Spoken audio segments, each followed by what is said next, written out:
নিৰ্বাচন সমাগত আৰু মই বৰ্তমান উপস্থিত আছো শিৱসাগৰ দিছামুখ অঞ্চলৰ আৰু দিছামুখৰ যিসকল ৰাইজ আছে সেইসকল ৰাইজৰ মাজত আমি আহিছো গ্ৰাউণ্ড জিৰ' ৰিপৰ্টিং কৰিবলৈ যোৱা 5 বছৰে কি পালে কি নাপালে এই কথা আমি জানিবলৈ আহিছো আৰু আমাৰ ইয়াৰ স্থানীয় ব্যক্তি আছে যোৱা 5 বছৰত আপোনালোকে কি উন্নয়ন দেখিলে বা কি উন্নয়ন নাই দেখা কি হ'ব লাগিছিলে আৰু কি নাই না আমি উন্নয়ন একেবাৰে নাই দেখা বুলি ক'লে ভুল কোৱা হ'ব উন্নয়ন হৈছে কিন্তু উন্নয়নৰ এগেইনষ্টত যিবিলাক আমাৰ এতিয়া আপোনালোকক সৰু কথা এটা কওঁ দিছাংমুখ আমাৰ হাই ছেকেণ্ডেৰী স্কুল এখন আছে স্কুলখনত এটা বিল্ডিং আহিছে বিল্ডিংটো 25 লাখ টকা বিল্ডিংটো 25 লাখ টকাতে আমাৰ এতিয়া চৰকাৰে যিবিলাক ঘৰ দিছে 1.5 লাখ টকীয়া 2 লাখ টকীয়া যিবিলাক ঘৰ দিছে সেই ঘৰটো সমপৰিমাণৰ এটা ঘৰ কিন্তু চৰকাৰে 25 লাখ টকা দিছে এই 25 লাখ টকাটো সেইটো 5 লাখ টকাত সম্পূৰ্ণ ঘৰ হৈ 6-7 লাখ টকা খুব খৰচ হ'ব ঘৰটো সম্পূৰ্ণ হ'ব তাত কিন্তু 18 লাখ টকা উপৰঞ্চি তাত ধৰা হৈছে এইবিলাক কমিশ্যনৰ বাহিৰে ঠিকাদাৰ আৰু বিভাগীয় মন্ত্ৰী চৰকাৰৰ ফালৰ পৰা কমিশ্যনৰ বাহিৰে অন্য একো নহয় দিছাংমুখত আমি আপোনালোকক কৈছো যে দিছাংমুখৰ প্ৰধান সমস্যাটো হ'ল দিছাংমুখৰ ডেকাবৰ বৰুৱা পথটো ভাল কৰিব লাগে প্ৰতি বছৰ জানুৱাৰী ডিচেম্বৰত আমাৰ ইয়াত পৰ্যটক বা বনভোজৰ স্থলীত লক্ষ লক্ষ মানুহ আহে যিবিলাক ইয়াত বহু এক্সিডেণ্ট হৈ পিনে বহু মানুহৰ প্ৰাণহানি হৈছে তাৰ ওপৰত আমি বহুতবাৰ জনাই আহিছো যদিও কাম কৰা হোৱা নাই আৰু দিছাংমুখৰ যি নদী গৰাখহনীয়া তাৰ ওপৰত কাম কৰা হোৱা নাই দিছাংমুখত অনুসূচিত জাতি জনজাতীয় মিচিং জনগোষ্ঠীয় সৰ্বাধিক লোকৰ ইয়াৰ বসতি প্ৰধান ইয়াত পশুধনৰ ওপৰত কোনো ধৰণৰ কাম কৰা নাই প্ৰতি বছৰ বানপানী কি হয় আমাৰ দিছাংমুখৰ আপোনালোকৰ ৰংচাই দলংখন পাৰ হৈ যিটো আজাৰগুৰি পায় এই আজাৰগুৰিখনত পানীটো যিটো সোমাই যায় আজানপি দৰগাঁও চুইচ গেটৰ পৰা যিটো পানী সোমাই যায় পানীটো ব্লক হয় এই জেগাডোখৰত 3 মাহ কিন্তু পানীটো বন্ধ হৈ যায় পানীটো ওলাই যোৱাৰ উপায় নহয় তেতিয়া পশুধনবিলাকৰ চবকা বেমাৰ গৰু ছাগলী এইবিলাকৰ চবকা বেমাৰ হয় মানুহবিলাকৰ তাৰ গেছৰ পৰা বেমাৰ হয় তাৰমানে নানান ধৰণৰ ৰোগাক্ৰান্ত হয় যিহেতু ইয়াত চিকিৎসাৰ ইমান উন্নত মানৰ ব্যৱস্থা নাই এইকাৰণে মই আহ্বান জনাইছো যে 2026 চনৰ বিধানসভা নিৰ্বাচনত সকলোৰে নিজৰ এটা গণতান্ত্ৰিক এটা নিজৰ ব্যৱস্থাত এটা আছে গণতান্ত্ৰিকভাৱে যে তেওঁ এটা যিকোনো ৰাজনৈতিক দল পচন্দ কৰিব পাৰে আমি ঠিক তেনেকৈ এটা ৰাজনৈতিক দল পচন্দ কৰোঁ এই ৰাজনৈতিক দলত আমি বিজেপিক পচন্দ নকৰোঁ বিজেপিৰ বিৰোধী যিসকল দল আছে সকলোৱে একত্ৰিত হৈ যাতে আমি একগোট হৈ এখন নতুন চৰকাৰ গঠন কৰি দিছাংমুখৰ সমগ্ৰ শিৱসাগৰ সমষ্টিৰ লগতে নহয় সমগ্ৰ অসমৰ লগতে দিছাংমুখৰ উন্নয়ন বিচাৰোঁ দিছাংমুখৰ ইয়াত মিচিং জনগোষ্ঠীয় কৈৱৰ্ত জনগোষ্ঠীয় আহোম চুতীয়াকে আদি কৰি ইয়াত যিমান অন্যান্য মিচিং নেপালী মাৰোৱাৰী বিহাৰী মুছলিম বা অন্যান্য যিমান জনগোষ্ঠী আছে সকলোৱে আমি একত্ৰিত হৈ দিছাংমুখক আগুৱাই নিয়া বিচাৰোঁ ইয়াত কোনো ধৰণৰ সাম্প্ৰদায়িক আমি সংঘৰ্ষ অসমত বা ভাৰতবৰ্ষত নিবিচাৰোঁ দিছাংমুখত এতিয়া মজুত খেলা আছো তাত মিচিং জনগোষ্ঠীয় কৈৱৰ্ত চুতীয়া আহোম সকলো জনগোষ্ঠী আমি একেলগে বসবাস কৰি আহিছোঁ বানপানী সমস্যা সকলো সমস্যাত আমি ইজনে হাত ধৰি আহিছোঁ আমি এনেদৰে শিৱসাগৰ কি সমগ্ৰ অসমৰ জনগণে সমগ্ৰ ভাৰতবৰ্ষৰ জনগণে আমাৰ দৰে মিলা প্ৰীতিৰে থকাটো বিচাৰোঁ নেখাই থাকিলে সকলো একেলগে নেখাই থাকোঁ খাই থাকিলেও সকলো একেলগে খাই থাকোঁ তাকে আমি সমগ্ৰ অসমৰ উন্নয়নৰ ক্ষেত্ৰত কি দেখিছে দিছাংমুখত উন্নয়নৰ ক্ষেত্ৰত দিছাংমুখৰ ৰাস্তা পদূলি প্ৰশিক্ষণ হৈছে আৰু মানে দিছাংমুখ এই বনভোজস্থলীলৈ যাবৰ কাৰণে আমাক ৰাস্তা মানে ডাঙৰ হ'ব লাগে আৰু প্ৰশিক্ষণৰ ক্ষেত্ৰত অংগনবাদী ক্ষেত্ৰত মানে আহিছে অংগনবাদী তাৰপিছত স্কুল কলেজ তেনেকে যিজন বিধায়ক আছে বিধায়কলৈ সুখী নিশ্চয় বহুত কাম কৰিছে অকল বিধায়ক হৈ থাকিও মানে অকলশৰীয়া হ'লেও বিৰোধী পক্ষ হ'লেও ছাৰে যথেষ্টখিনি অনুদান আগবঢ়াইছে মানে শিৱসাগৰত অখিল গগৈকে বিচাৰে নে বেলেগ কোনোবা বিধায়ক বিচাৰো অখিল গগৈ ছাৰকে বিচাৰো আমি বিধায়ক হোৱাটো কাৰণ মানে বিধানসভাত অকলে যে যুঁজিব পাৰি এইটো লৈ মানে যথেষ্ট ছাৰলৈ আমি আগবঢ়াও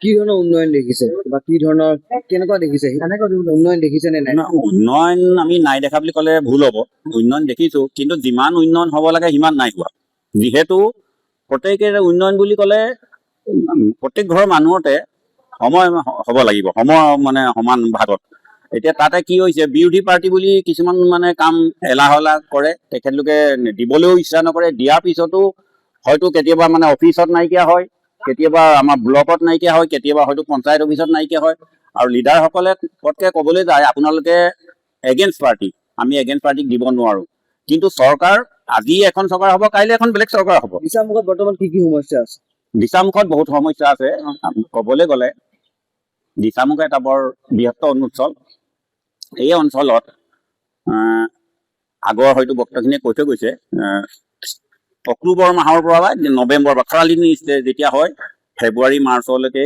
অসংখ্য মানুহ আহে দেশ বিদেশৰ পৰা য'ত মোৰ নিজৰ এজন ল'ৰা আছে টুৰিষ্ট গাইডত কৰে তেখেতক আজি প্ৰায় 3 বছৰ কামত লগাই থৈছে। এই মাহৰ দৰমহা 3 মাহৰ পিছত হয়তো দিয়ে। এতিয়া আপোনালোকৰ সমস্যা কি সমাধান হৈছে নাই? সমস্যা সমাধান হ'বলৈ বহুত বাকী আছে, নাই হোৱা বুলি ক'লে নহ'ব, হৈছে, কিন্তু তাৰ ভিতৰতো 20%হে হৈছে। বিধায়ক অখিল গগৈ, হয়। অখিল গগৈ আপোনাৰ সুখী? অখিল গগৈৰ লগত ময়ে নহয়, দিচাংমুখ নালাগে শিৱসাগৰ সমষ্টি প্ৰায় মানুহে 99 মানুহে সুখী। এগৰাকী বাইদেউ আছে আমাৰ লগত। এতিয়া চমুকে এটা কথা সুধো, অখিল গগৈৰ লগত আপোনাৰ সুখী হয় নে নহয়? হয়, অখিল গগৈ কি হয় মোৰ সুখী হয়। তেওঁ কি ধৰণৰ কাম কৰিছে আৰু আপোনালোকে এতিয়া বৰ্তমান কি ধৰণৰ সমস্যাৰ সন্মুখীন হৈ আছে? কি ধৰণে কাম কৰিছে বুলি ক'বলৈ গ'লে অখিল গগৈ ছাৰে যথেষ্ট উন্নত কৰিছে। ৰাস্তা ঘাট ধুনীয়াকে বনাইছে, পকীকৰণ কৰিছে। আগতেতো কেঁচা আছিলে, এতিয়া চব পকীকৰণ হৈ গৈছে। আৰু এটা কথাই মই অখিল গগৈক বেছি ভাল পাওঁ, ছাৰে যথেষ্টখিনি মানে হেৰি সদনৰ পৰা কাঢ়ি আনিব পাৰিছে। এতিয়া আমাৰ যিটো মিচিং জনগোষ্ঠীৰ যিটো মানে আটাইতকৈ আমাৰ মিচিং জনগোষ্ঠীৰ যিখিনি মোৰংঘৰ, এইখিনি চবলৈ যথেষ্ট মানে অনুদান আগবঢ়াইছে, পুঁজি আগবঢ়াইছে। এইটো কাৰণে অখিল গগৈ ছাৰক ধন্যবাদ জনাইছো। মানৱ আছে মোৰ লগত। যুৱক হিচাপে কেনেকুৱা ধৰণৰ উন্নয়ন দেখিছা বা কি সমস্যাৰ সন্মুখীন হৈ আছে? হয়, আমি 2021 চনৰ নিৰ্বাচনত সন্মানীয় শিৱসাগৰ বিধানসভা সমষ্টিৰ বিধায়ক মহোদয়ক আমি নিৰ্বাচিত কৰাইছিলো। আমি নিৰ্বাচিত কৰোৱাৰ মূল লক্ষ্য আৰু উদ্দেশ্য হৈছিল সৰ্বাংগী উন্নয়ন। সৰ্বাংগী উন্নয়নৰ ক্ষেত্ৰত তেওঁক নতুন বছৰ হিচাপে ভোটদান আইবস্ত কৰিছিলো, কিন্তু ঠিক সনদৰ ধৰণে দিচাংমুখ অঞ্চলৰ বহু ধৰণৰ আমি উন্নয়ন পৰিলক্ষিত হৈছে। মিচিং অধ্যুষিত অঞ্চলৰ প্ৰবল বান আৰু গৰাখহনীয়াৰ সমস্যাৰ সন্মুখীন হোৱা ৰাইজৰ প্ৰতি বছৰে সমস্যাৰ সন্মুখীন হয়। এই ৰাইজৰ সমস্যাৰ কথা সন্মানীয় বিধায়ক মহোদয় আমি অৱগত কৰা হৈছিল।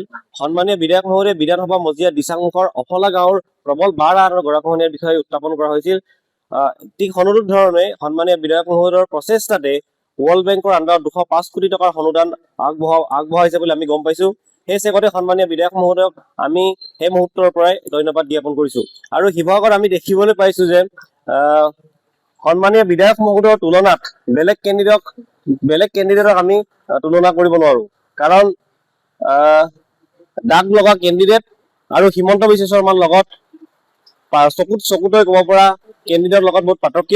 সেইবাবে আমি দিচাংমুখ অঞ্চলৰ পৰা বিচাৰো সন্মানীয় বিধায়ক মহোদয়ক অখিল গগৈ ডাঙৰীয়া পুনৰবাৰ বিধায়ক হৈ দিচাংমুখৰ আৰু কৰিবলগীয়া কামসমূহ কৰি দিব বুলি আমি আশা ৰাখিছো।